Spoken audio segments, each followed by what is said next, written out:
तो मंच तो स्वरचित कवियों के लिए है। मैं कविता लिखता नहीं हूँ, लेकिन कविता सुनता बड़े ध्यान से हूँ। और कविता एक ऐसी विधा है जो हमें गुदगुदाती है, हमें हंसने के लिए मजबूर करती है, हमें रुलाती है, हमारे साथ बहती है, उसके प्रभाव में साथ बहा ले जाती है। तो कविता ऐसा विधा है। आज हम राजुल मेन के आज सेवा से वो सेवा निवृत्त हो रही है। तो राजुल मैम के साथ मेरा 2 साल का साथ रहा है, और राजुल मैम का जो मैंने व्यक्तित्व और कृतित्व देखा, उसी से मिलती जुलती मैं कोई कविता ढूंढ रहा था, तो मुझे एक कविता मिली, वही मैं प्रस्तुत कर रहा हूँ। बिल्कुल स्वागत। अगर कोई मुझसे राजुल मैम के व्यक्तित्व को 2 लाइनों में व्यक्त करने के लिए कहे, तो मैं यही कहूँगा कि फलक को जिद है जहाँ बिजलियाँ गिराने की, फलक को जिद है जहाँ बिजलियां गिराने की, मुझे भी जिद है वहीं आशियां बनाने की। व्यक्तित्व है। तो मेरी जो ये कविता है, इसका शीर्षक है तुम मुझको कब तक रोकोगे। आप सभी ने सुनी होगी। मुट्ठी में कुछ सपने लेकर भरकर जेबों में आशाएं, दिल में है अरमान यही कुछ कर जाए, कुछ कर जाए। मुट्ठी में कुछ सपने लेकर भरकर जेबों में आशाएं, दिल में है अरमान यही कुछ कर जाए, कुछ कर जाए।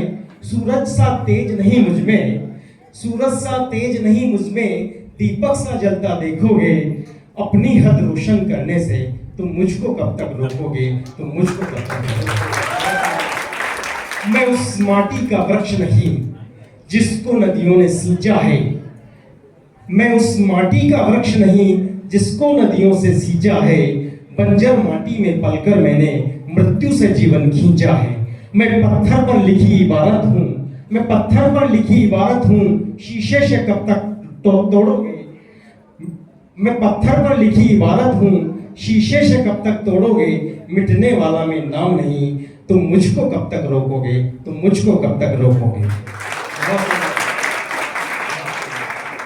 इस जग में जितने जुल्म नहीं उतने सहने की ताकत है, तानों के भी शोर में रहकर सच कहने की आदत है। मैं सागर से भी गहरा हूँ, तुम कितने कंकड़ फेंकोगे। मैं सागर से भी गहरा हूँ, तुम कितने कंकड़ फेंकोगे। चुन चुन कर आगे बढ़ूंगा मैं, तुम मुझको कब तक रोकोगे, तुम मुझको कब तक रोकोगे। आखिरी पंक्तियां हैं। झुक झुक कर सीधा खड़ा हुआ, झुक झुक कर सीधा खड़ा हुआ, अब फिर झुकने का शौक नहीं, अपने ही हाथों रचा स्वयं, तुमसे मिटने का खौफ नहीं। तुम हालातों की भट्टी में जब जब भी मुझको झोंकोगे, तुम हालातों की भट्टी में जब जब भी मुझको झोंकोगे, तब तब कर सोना बनूंगा मैं, तुम कब तक मुझको रोकोगे, तुम कब तक मुझको। आपकी ही बात को गालिब ने कुछ और तरीके से कहा है कि दायम पड़ा हुआ तेरे दर पर नहीं हूं मैं, दायम पड़ा हुआ तेरे दर पर नहीं हूं मैं, खाक ऐसी जिंदगी पे कि पत्थर नहीं हूं मैं। या रब जमाना मुझको मिटाता है किस लिए, या रब जमाना मुझको मिटाता है किस लिए, लोहे जहां पे हरफे मुकर्रर नहीं हूं मैं, लोहे जहां पे हरफे मुकर्रर नहीं हूं मैं। और अब आपके खतीब साहब को फिर आपके सामने धन्यवाद कर रहा हूँ। मैं सिर्फ 2 लाइनें सुनाकर आगे विजित करता हूँ उनको। खुद को इतना भी नहीं बचाया कर, खुद को इतना भी नहीं बचाया कर, बारिशें हो तो भीग जाया कर। काम ले कुछ इन हसीन होठों से, काम ले कुछ इन हसीन होठों से, बातों बातों में मुस्कुराया कर, बातों बातों में मुस्कुराया कर। चांद लाकर कोई देगा नहीं, चांद लाकर कोई देगा नहीं, अपने चेहरे के नूर से जगमगाया कर, अपने चेहरे के नूर से जगमगाया कर। बहुत सुंदर, बहुत सुंदर। और अब आप शर्मा साहब तो धूप से छाया करने की बातें कर रहे थे कि मैं कैसे बचाऊं। खत्री साहब ने सीधा ही बोल दिया कि भीग जाया कर। बस सर यही अंतर है, अपना अपना धूप और छाया का ही सारा खेल है। और अब आखिरी रचना के रूप में मैं स्वयं को ही प्रस्तुत कर रहा हूँ। और माहौल चूंकि अब गंभीर नहीं रहा, मैं थोड़ा लाइट बनाते हुए, थोड़ा सा हल्का फुल्का बनाते हुए, ताकि आप सब लोग जब घर जाएं तो याद करें कि यहाँ गंभीरतम रचनाएं भी थी, हास्यपूर्ण रचनाएं भी थी, वीर रस की रचनाएं भी थी, श्रृंगार भी था, और कुछ ऐसी रचनाएं भी थी जिनकी कुछ पंक्तियां आपको याद रह जाए। तो वही मैं प्रयास आपके सामने करने का प्रयास कर रहा हूँ। आप सबको अगर पसंद आए तो अपने आशीर्वाद से नवाजें अवश्य। एक बहुत छोटी सी कविता है,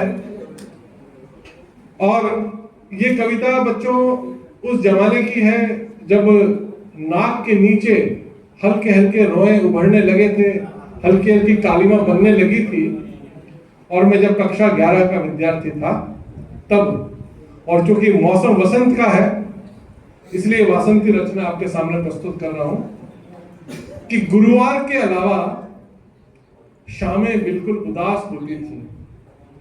गुरुवार के अलावा शामें बिल्कुल उदास होती थी, और गुरु को बायोलैब संगीत कक्षा के पास होती थी। उसका कारण है, गुरु को बायोलैब संगीत कक्षा के पास होती थी, वह बायो की छात्रा थी।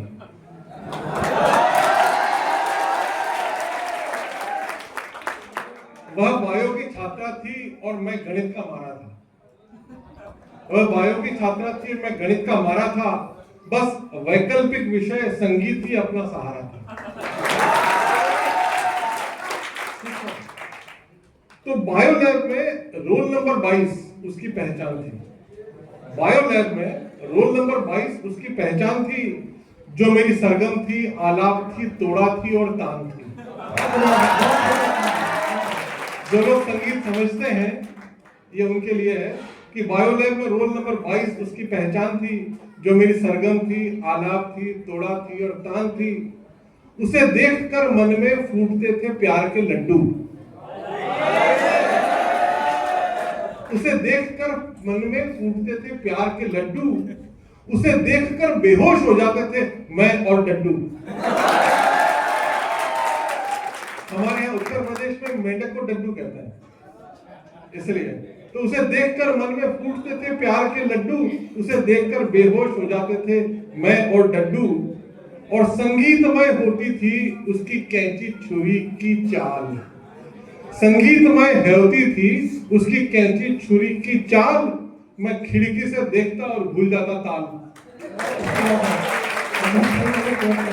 और अब देखिए दो पंक्तियां कि उसका प्रैक्टिकल समापन भी कुछ खास होता था। उसका प्रैक्टिकल समापन भी कुछ खास होता था। मेरा और मेंढक का दिल उसके पास होता था। धन्यवाद। वो मेधावी थी।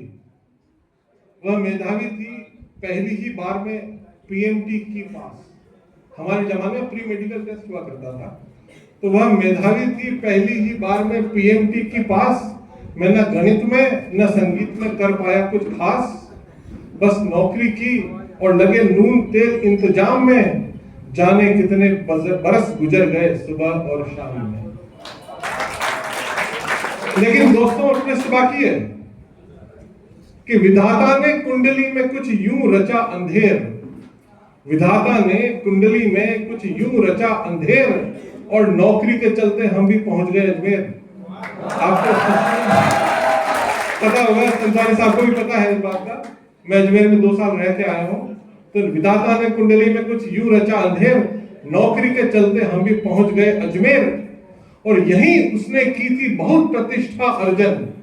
यहीं उसने की थी बहुत प्रतिष्ठा अर्जन, और एक अस्पताल में थी वरिष्ठतम सर्जन।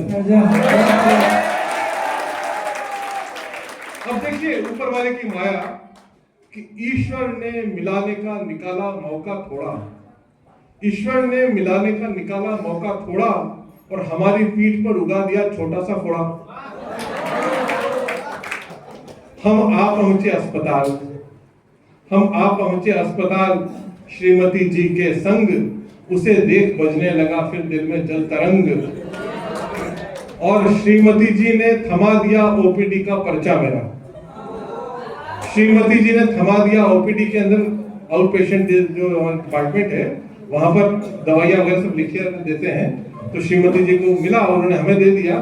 और अब देखिएगा बहुत बड़े बड़े शायरों ने हमारा साथ दिया है इस कविता में, उन सब की तरफ आपका ध्यान चाहूंगा कि श्रीमती जी ने थमा दिया ओपीडी का पर्चा मेरा, कल 14वीं की रात थी, शब भर रहा चर्चा मेरा।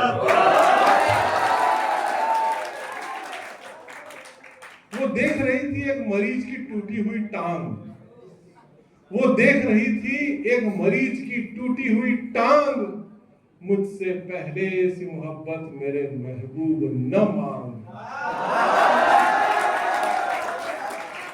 उस्ताद फैज अहमद फैज की बहुत मशहूर और बहुत मशहूराना पुर मशहूर गजल है, उसका ये हिस्सा है, मुझसे पहले से मोहब्बत मेरे महबूब न मांग। तो वो देख रही थी एक मरीज की टूटी हुई टांग, मुझसे पहले से मोहब्बत मेरे महबूब न मांग। उसने देखा मेरी पीठ को गालिबन सरसरी तौर, उसने देखा मेरी पीठ को गालिबन सरसरी तौर, दे और दिल उनको जो न दे मुझको जुबां और। गालिब ने कहा है उसने देखा मेरी पीठ को गालिबन सरसरी तौर, दे और दिल उनको जो न दे मुझको जुबां और मित्रों, जीवन में पहली बार मैं उसके इतना करीब था, जीवन में पहली बार मैं उसके इतना करीब था, मरीज बनकर उसके सामने लेटा गरीब था। हाय क्या बात, क्या शुक्रिया शुक्रिया। हाय कमसिन जवानी में जिसको दिल सौंप दिया, हाय कमसिन जवानी में जिसको दिल सौंप दिया, आज उसी बेदर्द ने मेरी पीठ में खंजर भोंक दिया।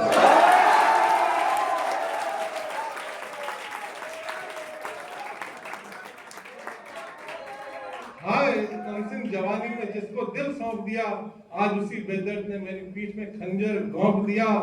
सोच रहा हूं किस्मत में कोई जादू मंत्र न था, सोच रहा हूं किस्मत में कोई जादू मंत्र न था। आप सबने राजकुमार मेंढक की कहानी पढ़ी होगी, है ना? तो सोच रहा हूं किस्मत में कोई जादू मंत्र न था, उसके लिए मुझ में और मेंढक में कोई अंतर न था। और टांके टूटा दिल दवा का नुस्खा लिए हुए, टांके टूटा दिल दवा का नुस्खा लिए हुए, हम बैठे रहे तसव्वुरे जाना किए हुए। बहुत बहुत आभार।